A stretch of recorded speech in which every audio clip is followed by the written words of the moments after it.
Hey, how you doing? Welcome back in. Glad you're back. Always good to see you. And I tell you what, drop a comment down below whenever you like. And please like, subscribe, share, and hit the notification button anytime. If you're a first-time viewer, stick around. We've got loads of news for you. And if you're coming back again, big hug. Thanks for loving the show. We love you too. Now, on today's show, wearing a Juventus shirt. We're going to tell you about that later. Some big news on that one. But we're talking EPL games, we're talking relegation, we're talking championship. Then we've got Canadian news and world news. And we're talking Canadian news with Vancouver FC, Canadian Premier League. We're talking Liverpool and a summer blowout sale. We're talking Ronaldo, Al Nassr. By the way, Al Nassr, Ronaldo, go down below. There's a video with CRISTIANO scoring his recent 4 goals in one game. Al Nassr go top of the league. Man City updates as well. Some really interesting news. You really want to stick around for that, because what I have to tell you is on the money why this is happening. Then we're talking about Jurgen Klopp from Liverpool. We'll talk the World Club Cup final in the centre spot, and after that, we'll talk some more news on Arsenal and Manchester United finances. And we'll talk then to finish off Vancouver FC, and the stadium build on Fun Facts. Stick around, you're going to love this.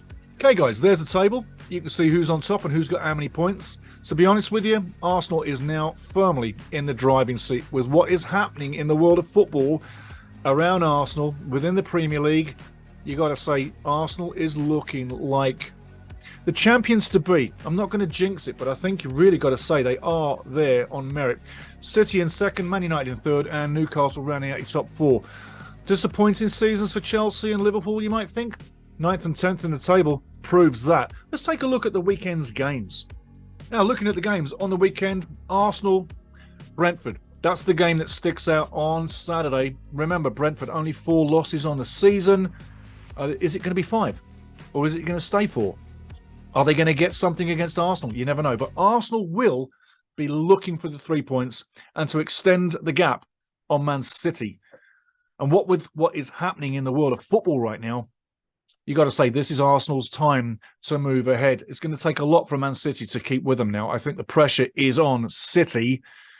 You could say it's also on Arsenal, and absolutely it's on Arsenal. But I think the more pressure that you heap on Man City right now with what's in the news, and we'll get to that moving forward, you'll see that Arsenal is literally in a good place. Now, on Sunday, 2 games on Sunday. Leeds United welcome Man United in midweek. Man United drew at home to Leeds, and Leeds were 2-0 up. It was Rashford, the man Rashford, that can't stop scoring, and Jadon Sancho off the bench that got Man United back into that game and saved the embarrassment, yeah? And then the other game on Sunday is Manchester City welcoming in Aston Villa. You got to say, Unai Emery's done a fantastic job with Man City so far.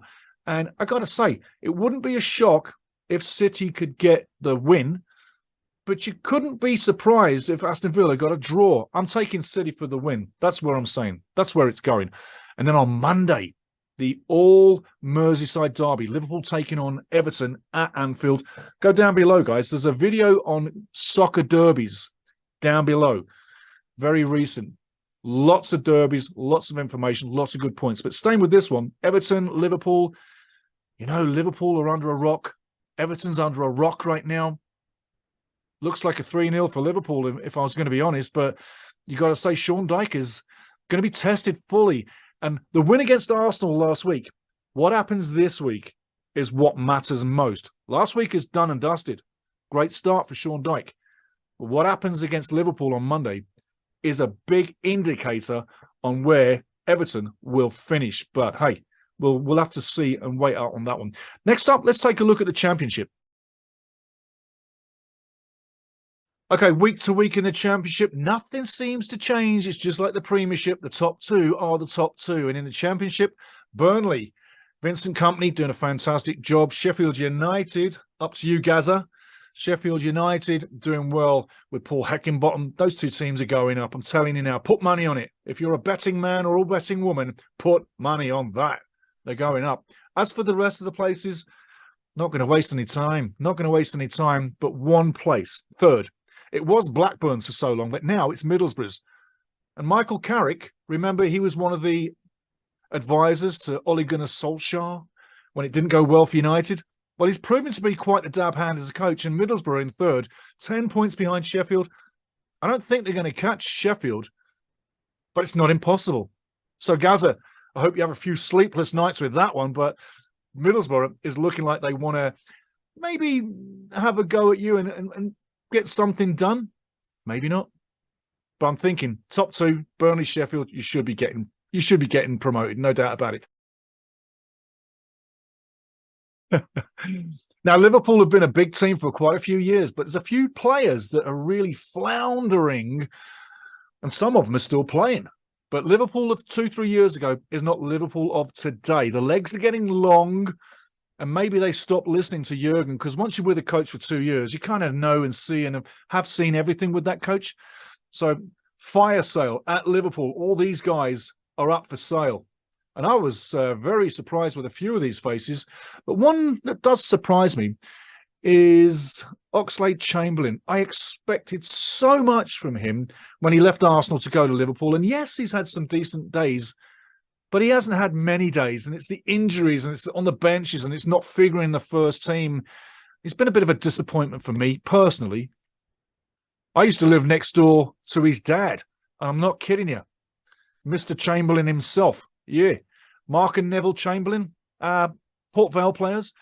Who was this guy attached to as a kid? Port Vale. There you go. So, Liverpool, yeah, some fire sales are coming up, I've got to tell you. And none of these faces are really surprising to be on sale, because you get to be sold when you don't bring the goods. Another guy that's not bringing the goods at the moment, Jurgen Klopp. Jurgen's under fire. Is he going to get fired? I tell you what, I don't say he is, but there's certainly a chance he could be if the results don't change. I tell you now, if Liverpool keep losing games, they always get rid of the coach. You can't get rid of the squad now, can you? Think about it. It's just not done. So Jurgen might want to pray a little bit longer, because his job is really on the wire for being fired. Now, next up, Ronaldo, Al Nassr. Let's get into that quickly. And there we go. There's the man himself, Cristiano Ronaldo, CR7. Yes, I am a fan. Always have been.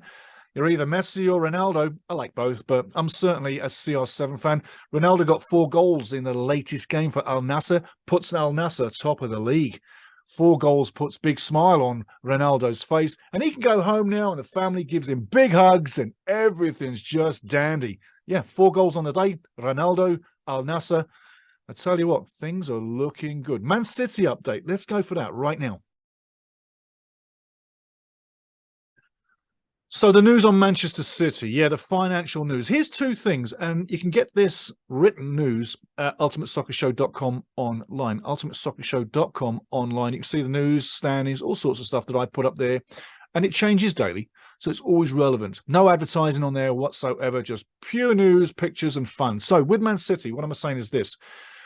I've done a little investigating. There's 2 things that are wrong with this picture for Man City and why they're being charged. The first thing is this. The owner has funneled money into the club as if it were sponsorship money coming through FFP. Now, the owner of a club cannot do that.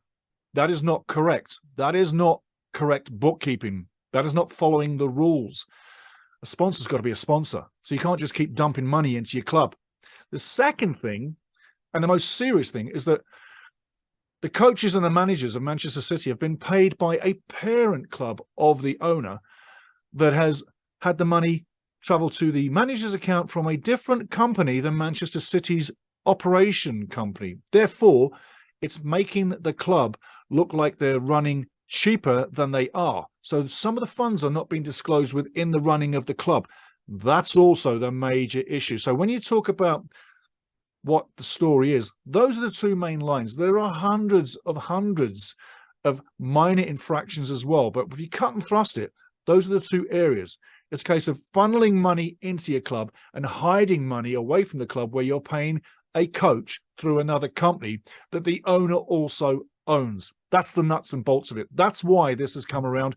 There are so many clubs that are literally hounding Man City through UEFA to get them knocked down or kicked out Champions League, etc., etc., etc. That's obvious. When you show your hand of not being honest, I guess people are going to come and take you out, and that's what's happening. Let's take a quick switch now for something nice. The World Club Cup final. Quick reminder here. Okay, guys, don't forget, Saturday, Feb 11th, World Club Cup final. Real Madrid, Al Hilal, Spain, taking on Saudi Arabia. It's going to be a fantastic game. I'm really looking forward to that one. I expect Madrid to win, but it would be nice if we got an upset once in a while. Well, we had an upset in the last round. Flamengo, that was the upset, losing a game, and that's why they're in the third place final, not the final. But taking on Flamengo is Al Ahly from Egypt. I want to see an Egypt upset. I'd like to see a great game, but you never know what's going to happen. But don't forget, World Club Cup final, Saturday. Check your listings all around the world, because you could be anywhere in the world listening to this show. And big up to people in Australia. We get them. People in India, Pakistan, all over Europe. People all around the world tune into this show. So hope you're going to watch the game and drop a comment down below once you have. Let's take a little bit of Arsenal and Man United news. You're going to love this. Arsenal fans, got bad news for you. Really bad news for you. Your season ticket prices are going up. They're going up. And at the same time, you're going to have less games in the process. I advise you, go online, check this out, check the prices out for the future season ticket prices, and check out how many games you're not going to get. Moving on, let's talk about David Raya, goalkeeper for Brentford. The short and sweet of this one, David Raya, goalkeeper with Brentford, is quite simple. Manchester United are looking to sign David Raya. Bringing you up to news, Brentford fans and football fans, Raya has refused 2 times now to update, re-sign his current contract and extend it with Brentford due to Manchester United taking a look and saying, I think we want to hire and get this guy and replace David De Gea. Because let's face it, De Gea has been miserable at times and great indifferently, but not enough for a top-flight keeper. David Raya literally has been on fire ever since he's been in the Premier League, and he's literally one of the reasons why Brentford are where they are. Man United need a top-flight keeper. Raya is a top-flight keeper. Look for David Raya to actually go to Man United, maybe in the summer. Now, moving along, the big hurdle at Manchester United is the sale. The guys in the middle, the Glazers, they're the owners of Manchester United. There is the Emir of Qatar. He's now stepped into the bidding process for Manchester United. Mr. Ratcliffe, Sir James Ratcliffe, richest man in Britain, he's also in the picture to buy Manchester United. So the Glazers in the middle have now got a bit of a bidding war. And I wonder if this bidding war is going to go higher than $5 billion.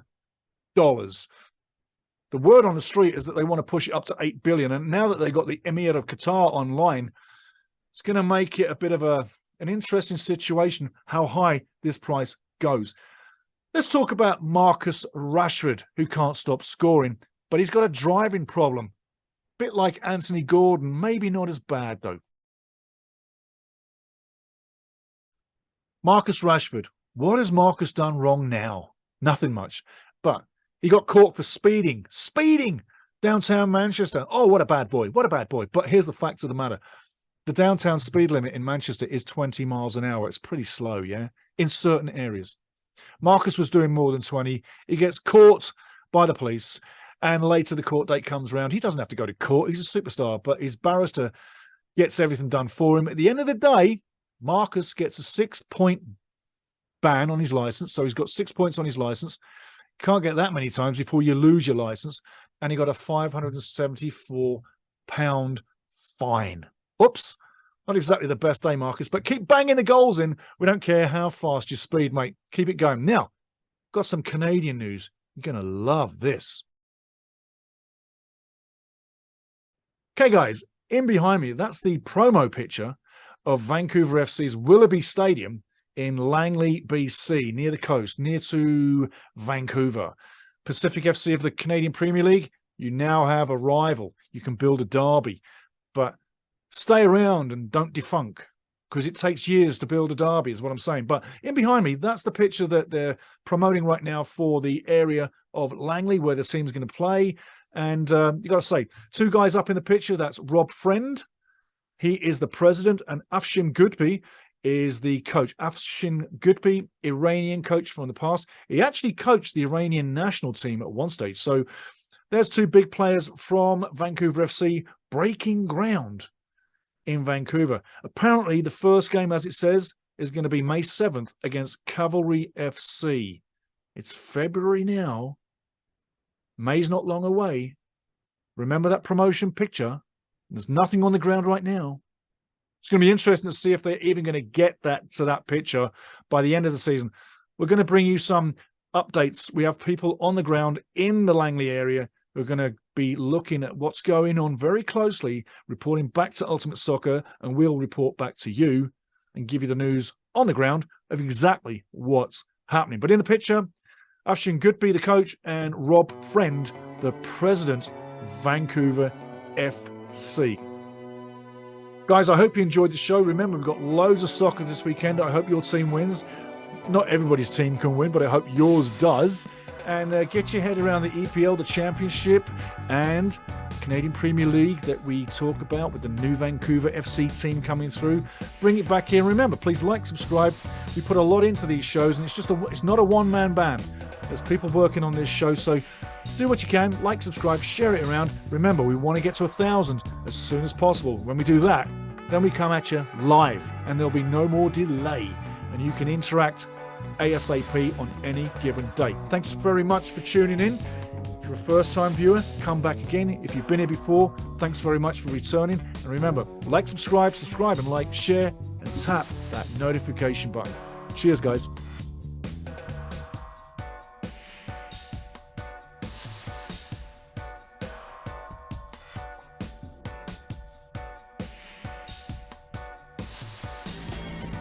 The Ultimate Soccer Show. Join me. Listen. You'll love it. Everybody does.